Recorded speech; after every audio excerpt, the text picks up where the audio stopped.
बाद भी बात आती है प्राइम फैक्टराइजेशन। देखो अभी जैसे 12 है, 12 को आप लिख सकते हो 6 × 2, फैक्टराइजेशन तो है, ये फैक्टराइजेशन है, बट अगर हम प्राइम फैक्टराइजेशन बात करें, देखो यहीं पे लिख देती हूँ मैं इसको, अगर 12 को हम लिख दें 6 × 2, तो ये तो हो गया आपका फैक्टराइजेशन। भाई आपने फैक्टराइजेशन तो कर दिया, क्योंकि 12 का जो फैक्टर है वो 2 भी है और 6 भी है, तो उसके फैक्टर्स के मल्टीपल में तो आपने लिख दिया। बट अगर हम बात करें प्राइम फैक्टराइजेशन में, तो आप उसे लिखोगे 2 × 2 = 4, 3 × 12। इट मीन्स कि उसके तीनों नंबर जो हैं वो आपके कैसे होने चाहिए, प्राइम फैक्टर्स होने चाहिए। तो ये होता है आपका प्राइम फैक्टराइजेशन। क्या होगा आपका प्राइम फैक्टराइजेशन। क्लियर हो गया?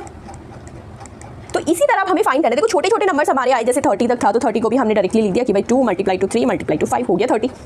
अब कोई बड़ा नंबर आ जाएगा मैम, तो कैसे फैक्टराइज करेंगे? अब अगर बड़ा नंबर आ जाएगा आपका, कोई सपोज कर लो कितना, लाइक 60 है, चलिए 60 नंबर ले लिया, 60 को कैसे फैक्टराइज करोगे? इसे फैक्टराइज करने का एक तरीका मैं बता देती हूँ, बहुत ईजी है। देखो 60 यहाँ पे लो, ओके शायद आपने पहले भी किया होगा।